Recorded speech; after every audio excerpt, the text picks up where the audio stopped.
Today is the second appearance of my extraordinary guest. I reached out to her as a mentor and a friend when the country was in a state of war before the ceasefire.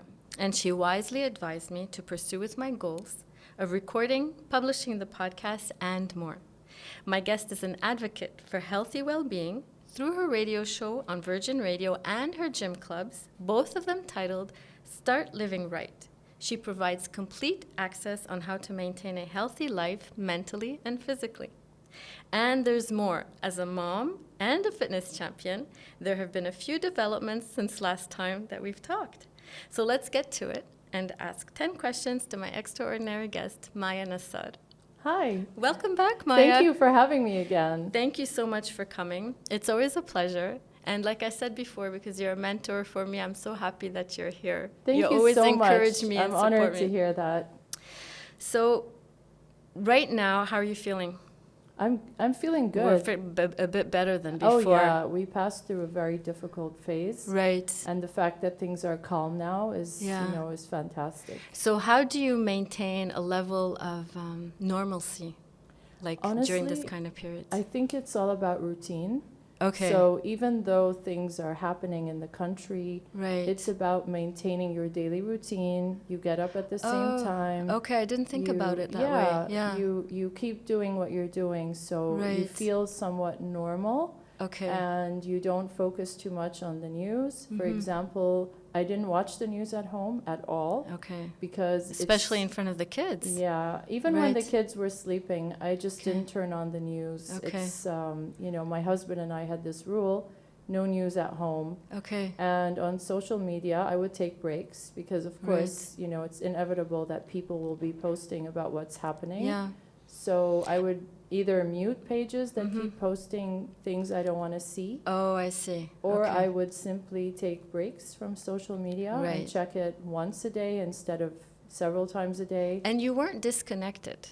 I wasn't disconnected. Yeah, and you were still helping at the same time and Exactly. everything, right? But I would focus on positive things in my life, like Right. my kids, Yeah. helping them feel normal, Right. helping them, be happy, taking them to playgrounds, taking them on play dates. I didn't interrupt my life, Mhm. and I didn't stop my life for my kids either. Yeah. I feel sometimes trying to be normal and have, a routine and have things to do during the day Right. can really get you out of falling into a state of depression. Right. or- Into the trap of the Exactly. right. It can be a vicious cycle. Yeah. So, and news can be addictive Mhm. because you want to see what's happening, you want to know. And sometimes it can be scary because you can see images you don't want to see, Right. or you see people that are being injured or being killed, especially children. It's Yeah. devastating. And, in order to take care of ourselves and our family and our friends, we need to make sure we are well mentally. So it's amazing how much civil society came up to help everybody. Everybody I was agree. helping out during I this was period. so proud of everyone who helped, so Yeah. many people, so many NGOs, Yeah. normal people just gathering together to give back however they can. It showed that in times of need, we're all united together, regardless of religion, True. background. Yeah. Everyone was there for each other. We're united more than we're apart. Exactly. Sometimes, but I We're- know we are. We are. When Yeah. times are tough, we unite together as one country. Yeah. And, we're all proud to be Lebanese and proud to support each other. That's true. Yeah. Okay, so let's go on to another subject because I Sure. like to, because you have a heavy presence on social media. Mhm. Okay, and you're very honest about yourself physically, like when you talk about your weight gain when you were younger and how Yeah. you maintain it, and also you went through a depression and you I talk did, about yeah. that. Does that ever make you nervous when you talk about it in public? No. Oh, it doesn't. You No. just It's because of the way I see it. If Okay. it was something to be ashamed of, right. I would be nervous and I would be feeling ashamed. But I'm Okay. not ashamed of it. And Okay. it's not something that should make me feel nervous. I think it's something normal. It shouldn't, but I Yeah. mean, it's malgré us, like we can't Yeah, help it's ourselves. taboo, Yeah, and some people see it that, it's a sign of weakness. right. But this is why I'm not nervous to talk about it, because my goal and my purpose is to change these misconceptions Right. and to correct the misconception that depression is a sign of weakness. It's actually a sign of strength to talk about it. It's a sign of strength Right. and courage to talk about it. Yeah, definitely. And it's a sign of being a human, because regardless of who you are or what you've been through, depression doesn't distinguish between one person and another. So you can have everything in the world. You can be successful, you can have, you know, a good business or have a good job, you can have a circle of friends, a family, and you can still get depressed. Yeah, of course. Because when I passed through my postpartum depression, it started when I was pregnant. Right. And I had it when it came stronger. After number 4. After baby number 4. Yeah. I felt from some people that I don't have the right to be depressed because I'm better off than other people. Okay. It was always like, oh, look at that person, they have more problems than you. Look at, you know, some other people, they're less fortunate. Right. But actually, I had the right to be depressed. Yeah. Even though I might look like I have it easy, I had the right to feel that way. And this is why I'm very encouraged to talk about it, because many other people might be feeling the same way and might be feeling alone, like it's only them. Because when I passed through it and I didn't talk about it, I felt like I'm the only one in the world. Oh, you didn't talk about it at the time. When I had it, I only spoke to very close people. I Okay. didn't like open up to anyone. Right. And then it was through research and understanding that I discovered, hey, it's actually very normal, and I should talk about it. Yeah. Because other people sharing their history with me helped me realize I'm not alone. Yeah. Helped me see that it's something normal. And this is what encouraged me to do the same. And I said, even if I can help one person only, It's worth it. then it's worth it. You know, just to Definitely. help one person will make a difference. And for this reason, I need to talk about it. It's very admirable because I'm sure a lot of people appreciate, even if they're not going through a depression, they really appreciate the honesty that you're open Exactly. about it. I like to raise awareness as well, because some people might know someone who is depressed and not really understand what they're going through. And they just keep telling them, snap out of it, think positive. Okay. But actually, depression is a disease. It's not someone who's weak or someone who doesn't have a strong personality. Is it genetic in the family? It can be genetic, Okay. and it can, sometimes you can have it like during pregnancy due to hormonal imbalances. Right. And sometimes medication is required in order to get better. Some people will only get worse and worse if they don't seek professional help. Do you think it was because of your pregnancy, your hormones changing, that this happened? I think that this played a very big role, because Okay. I got pregnant 4 times in 4.5 years. Yeah. And my hormones were constantly changing up and down. It's not just the hormones, it's your body, Exactly, it's your everything, body, your hair, body, everything. your life, Right. everything, you know. Yeah. And I would also gain weight, lose weight, gain Yeah. weight, lose weight, because I would lose weight before getting pregnant again. Oh, And okay. I think all this stressed my body and my mind. Yeah. And not forgetting that we were passing through a very difficult time in Lebanon between COVID, the explosion, the economic crisis.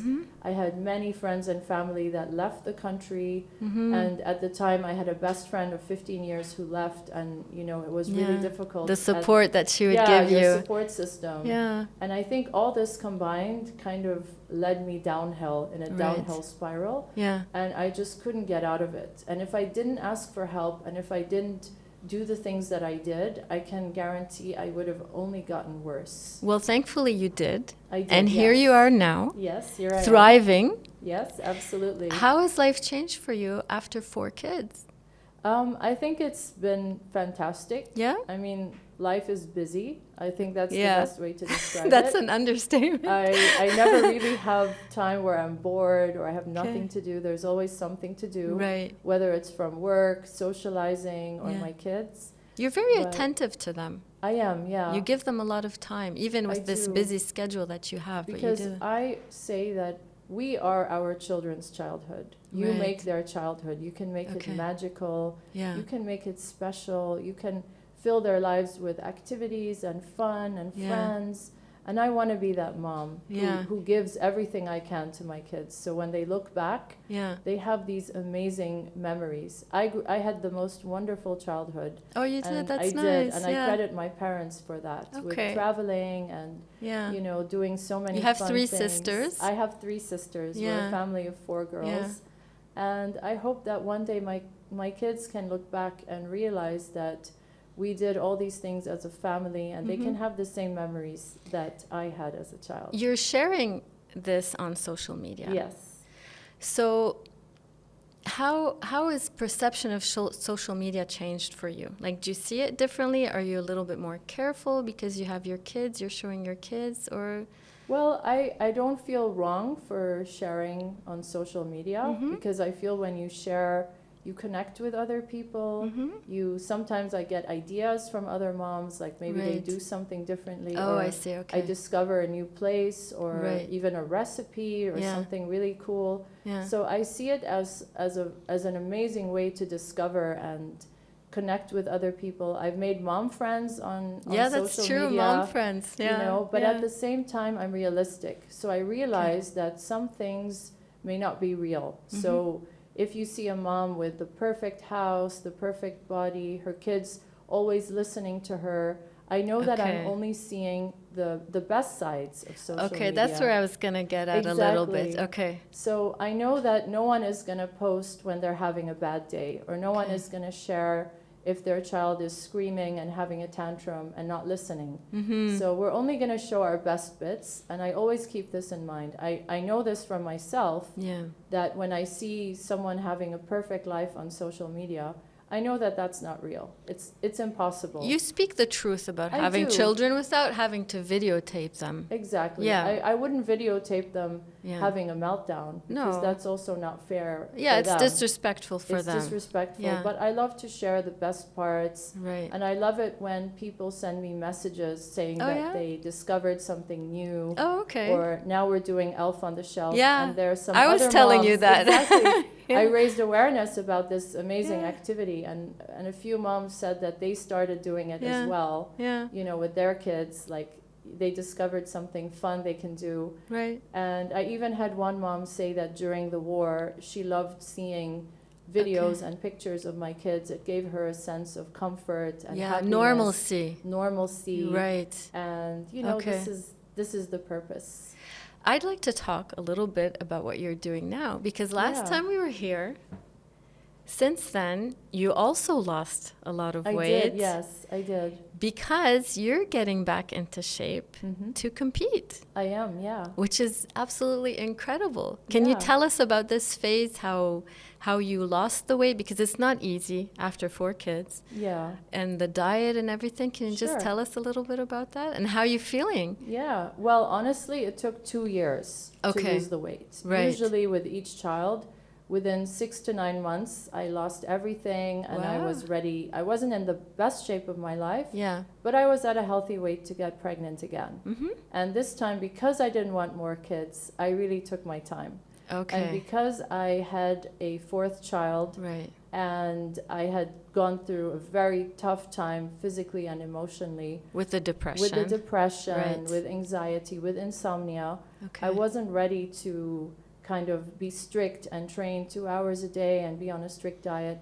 So I let myself kind of enjoy this phase of You food, did, and actually. I did, yeah. Yeah, you I did. traveled, Yeah. and usually I'm the one who doesn't indulge. Everyone eats, and I just kind of sit and say, oh, no, thank you. Right. So this time I let myself enjoy. I let myself eat. I let myself, you know, train 1 hour a day instead of 2 hours. Because you have to be very disciplined to do Exactly. this. You have to Yeah. sacrifice something. Yeah. And right. I'm not like some of those people who can snap their fingers and be back in shape. Right. I need to work for Is it. there anybody like that? Well, some people Yeah? have good genetics and a Oh, fast okay. metabolism, so Oh, okay. they can just lose weight, you know, without trying or without doing too much effort. Okay. I mean, some people have to do more effort than others. Right. And this is why I'm one of those people who has to be on a strict diet, low carb, Okay. you know, do lots of cardio as well as weightlifting. Right. 2 hours a day you're I working? usually, I mean, I'm able control. Like I own the gym, I have the time, it's my place of work. Yeah. And I also enjoy it. I boost my endurance, and I have asthma. And the more I train, the better my health becomes. I can breathe better. The more you do cardio, the more it helps your asthma. Exactly. It's very good for people who have asthma. It strengthens your lungs. Right. And this was something I really enjoyed. I really liked working out. I looked forward to it. I didn't enjoy the diet, but... Are you doing this specifically just for the... Tell us about the competition. So I heard about Mrs. Universe. Right. It's not Miss Universe. Yeah. It's Mrs. It's for women who are married. Okay. And who have kids. And who have kids. I mean, not necessarily. Oh, not necessarily. They could be married without kids. Okay, just a bit older. Okay. And basically you represent your country and you go to the US and you compete. Yeah. It's kind of a different type of competition than what I've done. I've done bikini fitness and it was more like bodybuilding. Right. So I decided to do something different. Oh, right. This is more like a modeling kind of. Yes. Okay. Yes. So I applied and I wanted to represent Lebanon. Yeah. Especially because we were going through a very difficult time. I wanted to do something positive to show Lebanon in a positive way. And the good news is I was accepted after doing the casting. And I think it's going to be around April. The date isn't finalized yet. Okay. But I have work to do. Yeah, you still have a lot of work because you're looking great when I see your pictures. Thank you. I'm planning to go to the minister to make it official. Okay. And I'm really looking forward. And of course, I might also do bodybuilding next year. Wow. So I'm not going to stop at this competition. Okay. And I always see it as I never see it as I can lose. I can only win in such competitions because it's the challenge of, first of all, being able to participate.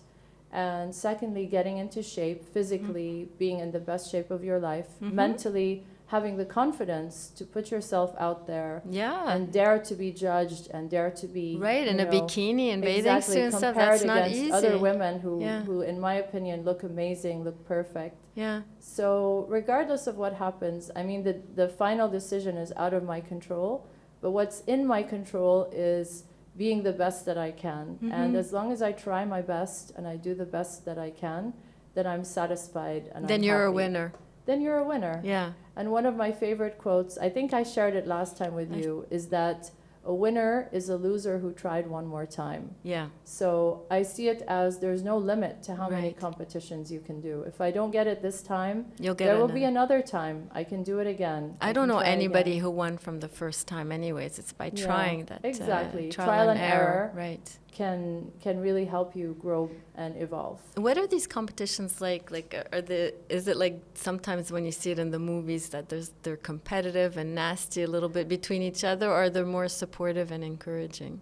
Well, in my experience, because I was in the field of fitness, it's always a supportive community because, you know, the attitude of people in sports is always to support, encourage. It's like teamwork. Okay. And in my experience, it was always very supportive. But of course, you do have people who are not friendly and who look at you as competition and who are not so nice to you, just as you do in any situation, in any, you know, whether you're working in a business or you're at a social event, you'll always have people who are less friendly, less sociable. Yeah. And what I do is I kind of mingle with those who are very positive, very supportive. Yeah, you want to feel good after all. Right. And I don't see it as, oh, am I better than you? Are you better than me? I see it as, you know, we're all in this together. You're enjoying it. And if I'm not the one who's been chosen to win, then that's okay. Hats off to the winner. And I'll see what I can learn from them. What has this winner done different than me? Yeah. How can I improve? And I congratulate them. And I see what they've done different. And I see it as an opportunity to learn and evolve. Do you think you're setting an example for your kids?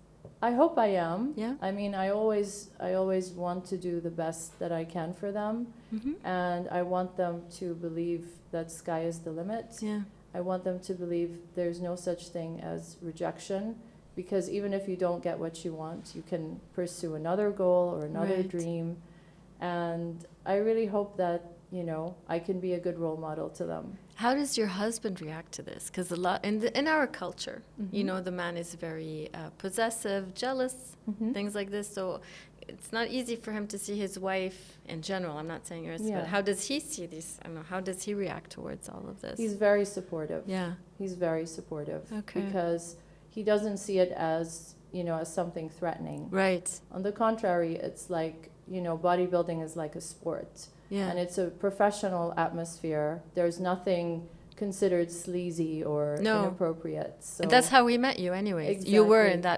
You were a professional fitness champion at the time you met. So I'm lucky that he's extremely open-minded, extremely supportive. And every competition that I did, he was actually there cheering for me, supporting me. Right. And even sometimes he came along with some of his friends. And, in this sense, I'm very lucky because support is very important. Right. If you do this on your own and those closest to you don't support you, it becomes that much harder. Right. So when you have a good support system, it really helps with the challenging journey that you're going through. Right.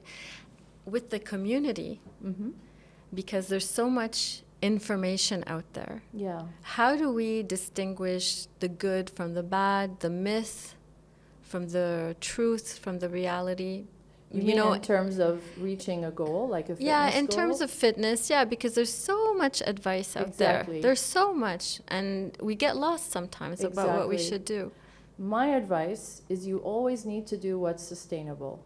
Okay. So if a diet... That you can keep it for the long run. It should be a lifestyle. So if a diet is too hard to follow for more than 2 weeks, don't do it. Okay. If it's too restrictive, like you have to cut out an entire food group, like don't eat carbs, don't do it. It's not sustainable. Okay. If it's too good to be true, like, for example, these slimming machines, like strap yourself to this machine, don't do any effort, and you lose 1,000 calories. Right. It's a myth. Yeah. Don't believe it. Don't fall for it. You have to work for it, no matter what. You have to work for it. Yeah. It has to be sustainable. And even there are many diets that require fasting, or you have to kind of limit yourself.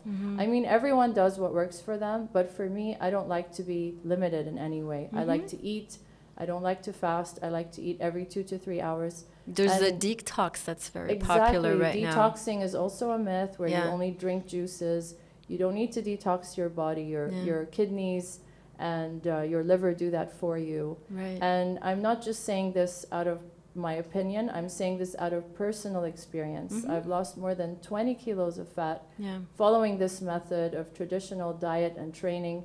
A healthy diet, you have to burn more calories than you eat. Yeah. You have to exercise doing weights and cardio, not only one or the other. Yeah. And if you do this for long enough and you're in a negative energy balance, you will lose weight. Well, I did a little bit by doing a little bit of strength training at the gym too. So I feel a lot better. I still have a way to go. But I mean, it feels so good. It does. Yeah. And I think it builds your confidence. Yeah, it does. I tell anyone who has low self-esteem, just go to the gym, lift weights. Because it makes you stronger mentally, not just physically. You just feel like you're a super person right after the training. The first week, I could barely lift 5 kilos. Yeah. And then after a month, you're lifting, say, 10 kilos, 12 kilos. And you see how much your body is growing and how you're getting stronger. Yeah. And this changes you mentally as well. Even after the first time, you feel really good. Exactly. Yeah. And also, it's an amazing feeling, and it's really the best way to boost your mood. This is just my last question for you, but do you think your perception of fitness, health, and beauty has changed when you had kids? I don't think so, no. No? I think I just realized how much harder it is for some people. Okay. Because before I had kids, I had all the time in the world to dedicate to the gym. Okay. And now that I have kids, I realize how difficult it is for some parents to have time. Yeah. But I also realized that it's even more important as we get older to keep maintaining our fitness routines and keep working out, because it helps deal with, with stress and with stress we have in life. Yeah. And when you're a parent, you can be very stressed, very busy.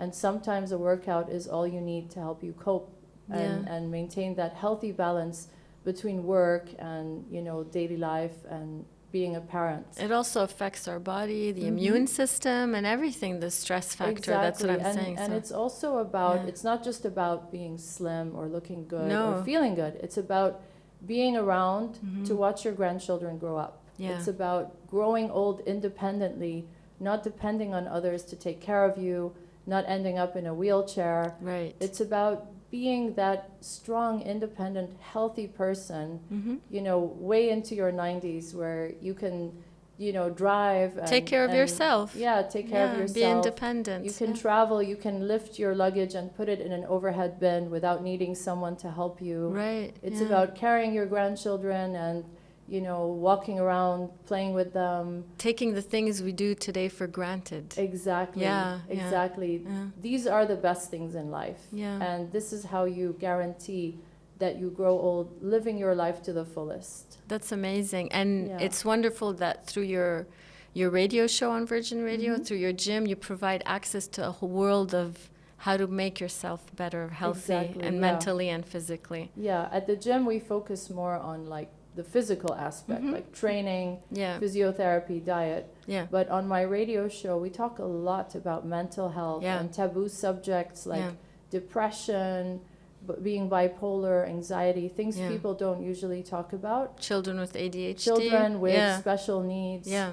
Because we want to normalize, you know, these subjects. We want to raise awareness. We want to educate people. Yeah.